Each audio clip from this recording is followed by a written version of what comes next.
विधानसभा निवडणुकीआधी दोन माणसं भेटायला आली तेव्हा ते 160 जागा जिंकून देण्याची गॅरंटी देत होते। नागपुरात शरद पवारांचा गौप्यस्फोट।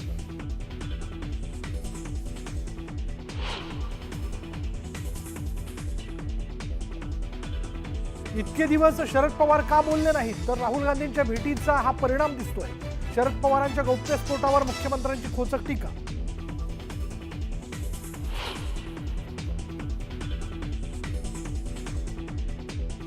पालिका निवडणुकीसाठी अद्याप कुठलीही आघाडी निर्माण झालेली नाही, तर त्या क्षेत्रात स्थानिक आघाड्या होतात। पालिका निवडणुकीच्या तोंडावर राऊतांचं सूचक निधन।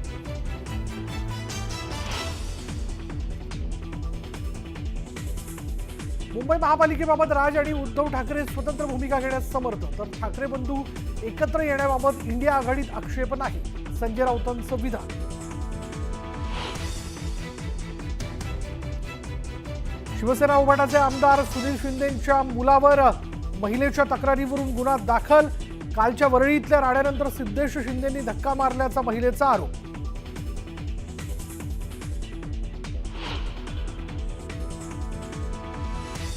लाडक्या बहिणींमुळे आम्ही सत्तेत, लाडक्या बहिणी सोबत होत्या म्हणून कुणी काही वाकडं करू शकलं नाही। रक्षाबंधनाच्या कार्यक्रमात मुख्यमंत्र्यांनी मानले लाडक्या बहिणींचे आभार।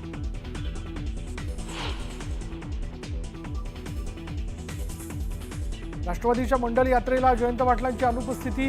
राष्ट्रवादीचे सर्व मोठे नेते उपस्थित, मात्र जयंत पाटलांच्या गैरहजेरीमुळे चर्चांना उधाण।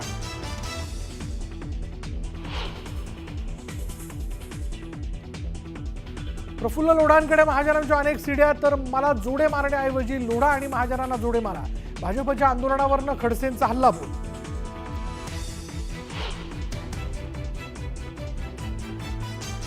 पुण्यातील फुरसुंगी परिसरात सासरच्या जाचाला कंटाळून सीमा राख पासरेची आत्महत्या। गळफास घेत संपवलं जीवन, पोलिसांकडे तक्रार दाखल।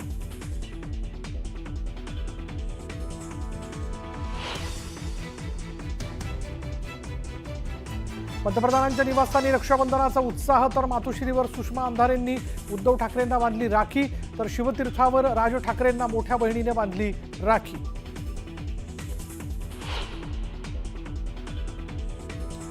आणि भारतानं पाकिस्तानचे 6 लढाऊ विमान पाडले। भारताच्या कारवाईत पाकिस्तानचे मुरिदके बहावलपूर हवाई तळ उद्ध्वस्त। वायुदल प्रमुख अमरप्रीत सिंग यांच्या ऑपरेशन सिंदूरबाबत महत्त्वाची माहिती।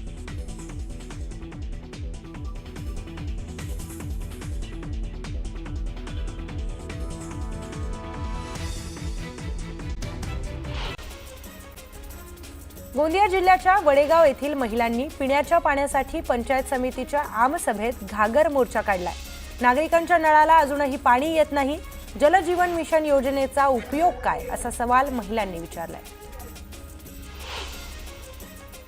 गोंदिया जिल्ह्यामध्ये ओबीसी विद्यार्थ्यांना महाज्योती योजनेतील निधी मिळत नसल्याचा आरोप करण्यात आलाय। गेल्या 4 महिन्यांपासून भोजन आणि निर्वाह भत्ता मिळाला नसल्यानं विद्यार्थ्यांना अडचणी येत आहेत। तातडीनं भत्ता जमा करण्याची मागणी यावेळी विद्यार्थ्यांनी केली।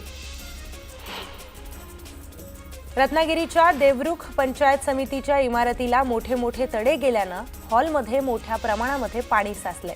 यामुळे कागदपत्र पाण्यात भिजल्याची भीती व्यक्त करण्यात आली आहे। दरम्यान ठेकेदाराच्या कामावर प्रश्नचिन्ह निर्माण झालंय।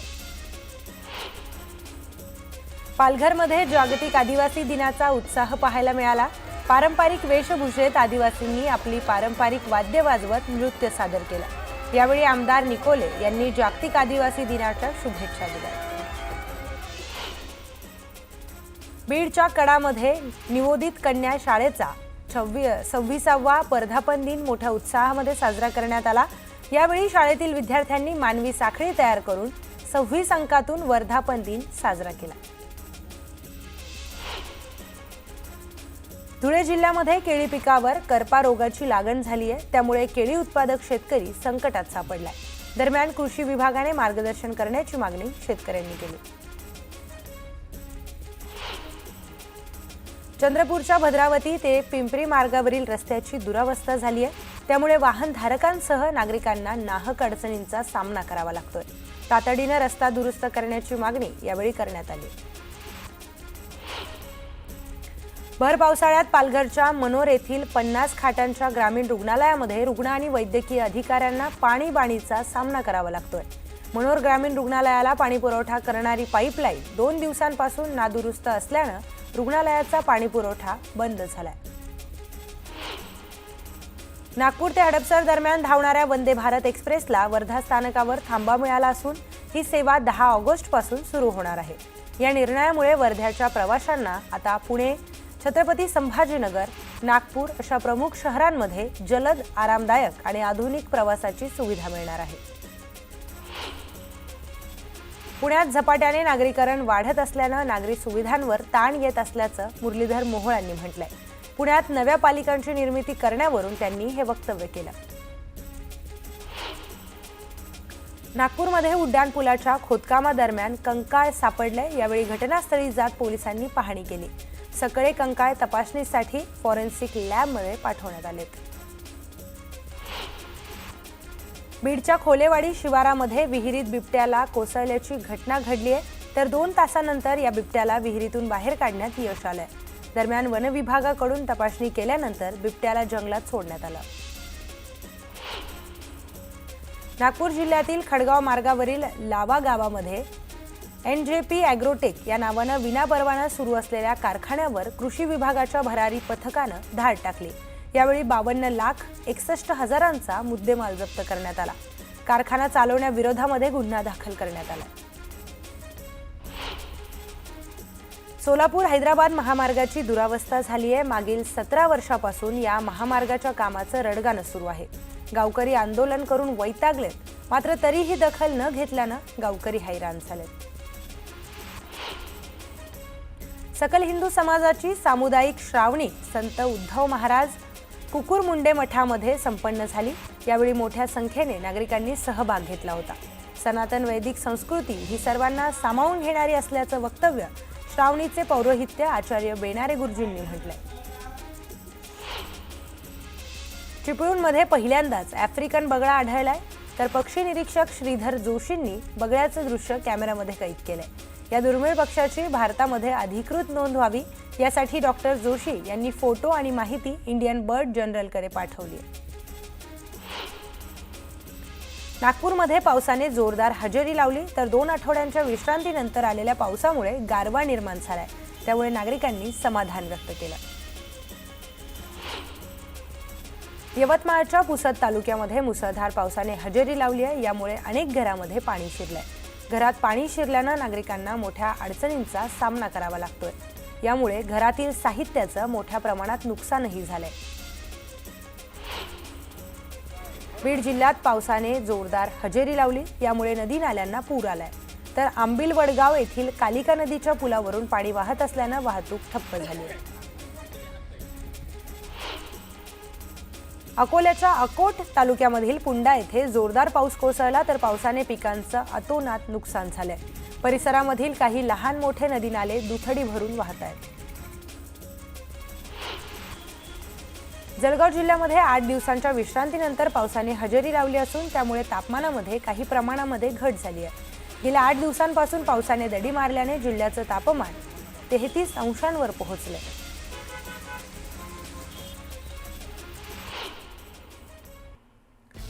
तर ऑपरेशन सिंदूर बाबत एक मोठा खुलासा समोर आलाय. भारतीय सैन्याने पाकिस्तान विरुद्धचे युद्ध कसे संपवले याचा खुलासा एअर चीफ मार्शल यांनी केलाय. बेंगळुरू इथे एका व्याख्यानामध्ये बोलताना वायुदल प्रमुख अमरप्रीत सिंह यांनी याबाबतची सगळी माहिती दिली. या कारवाईमध्ये पाकिस्तानचे 6 लढाऊ विमानं पाडण्यात आल्याचं देखील त्यांनी सांगितलंय. या संपूर्ण युद्धात S-400 defence system game changer ठरला असंही ते म्हणालेत. तर या ऑपरेशनमध्ये पाकिस्तानचं मोठं नुकसान झालं असून मुरिदके आणि बहावलपूर या हवाई तळमध्ये हे हवाई तळ उद्ध्वस्त केल्याची माहिती देखील त्यांनी दिलेली आहे. तर ऑपरेशन सिंदूर बाबत मोठा एक खुलासा समोर आलाय आणि या ऑपरेशनमध्ये S-400 डिफेन्स सिस्टम कसं गेम चेंजर ठरलं याची देखील माहिती वायुदल प्रमुखांनी दिली आहे. Fighter aircraft are from S-400. We have at least 5 fighters confirmed kills and 1 large aircraft, which could be either an Elint aircraft or an AWNC aircraft, which was taken out at a distance of about 300 kilometers. This is the actually largest ever recorded surface to air kill that we can talk about. And याचबरोबर पुन्हा पाहूयात बातमी छत्तीस जिल्ह्यांची. माजी खासदार नवनीत राणा यांनी सुरक्षा जवानांसोबत रक्षाबंधन सण साजरा केलाय. तर नेहमी सुरक्षा रक्षकांसोबत रक्षाबंधन सण साजरा करण्याचा निर्धार आता नवनीत राणांनी केलाय. आमदार रवी राणा यांच्या कार्यालयामध्ये शेकडो लाडक्या बहिणींनी रवी राणांना राखी बांधली. लाडकी बहीण योजनेची रक्कम दुप्पट करावी अशी मागणी मुख्यमंत्री फडणवीसांकडे केल्याचं यावेळी रवी राणांनी स्पष्ट केलंय. आमदार धनंजय मुंडे यांनी मुंबईतील रामटेक निवासस्थानी रक्षाबंधन साजरं केलं. मंत्री पंकजा मुंडे आणि माजी खासदार डॉक्टर प्रीतम मुंडे यांनी धनंजय मुंडेंसह महादेव जानकर यांनाही राखी बांधली. मंत्री हसन मुश्रीफ यांनी कागल तालुक्यातील आनूरमध्ये रक्षाबंधन साजरं केलं. तर शेकडो बहिणींनी आपल्या लाडक्या भाऊरायांचं पंचआरतीने औक्षण करत राख्या बांधल्या. माझ्या लाडक्या बहिणींच्या पाठीशी मी सदैव भाऊ म्हणून खंबीरपणे हिमालयासारखा उभा आहे अशा भावना यावेळी मंत्री हसन मुश्रीफ यांनी व्यक्त केल्या. काँग्रेस नेते विजय वडेट्टीवार यांनी आपल्या परिवारासोबत रक्षाबंधन साजरं केलं. तर आपल्या मुलींकडून त्यांनी राखी बांधून घेतली. दोन्ही मुलींनी राखी बांधत वडेट्टीवारांचं औक्षण केलंय. भाजपचे वरिष्ठ नेते भागवत कराड यांच्या निवासस्थानी रक्षाबंधनाचा सण उत्साहात साजरा करण्यात आला. तर भागवत कराड यांच्या दोन्ही बहिणींनी राखी बांधून भावाच्या दीर्घायुष्यासाठी प्रार्थना केली. संगमनेरमध्ये काँग्रेसचे नेते बाळासाहेब थोरात यांनी रक्षाबंधन सण साजरा केलाय. त्यांनी दुर्गा तांबेंच्या निवासस्थानी जाऊन रक्षाबंधन सण साजरा केलाय. यावेळी दुर्गा तांबेंनी थोरातांना ओवाळून राखी बांधली. सुषमा अंधारे यांनी मातोश्रीवर जात उद्धव ठाकरे यांना राखी बांधली. तर सुषमा अंधारेंनी उद्धव ठाकरेंचं औक्षण केलं. राष्ट्रवादी काँग्रेसचे अध्यक्ष शरद पवार यांना महिला कार्यकर्त्यांनी राखी बांधून रक्षाबंधन साजरं केलंय. महिलांचं रक्षण करण्यासाठी पवार सदैव उभे असतात अशी भावना यावेळी महिला कार्यकर्त्यांनी व्यक्त केली.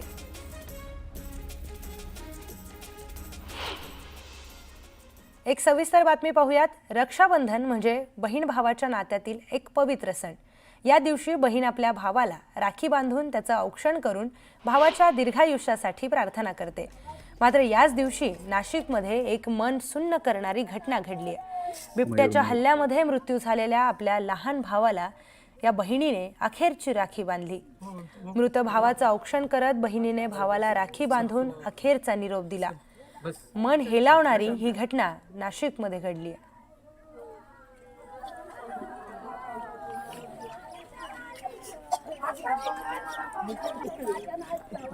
मृत भावाचं औक्षण करत या चिमुकलीने आपल्या भावाला राखी बांधली आणि भावाला अखेरचा निरोप दिला. नाशिकमधील मन हेलावून टाकणारी ही घटना. बिबट्याच्या हल्ल्यामध्ये या चिमुकलीचा भाऊ मृत्युमुखी पडला आणि त्यामुळे आपल्या लहान भावाला या चिमुकलीने राखी बांधली.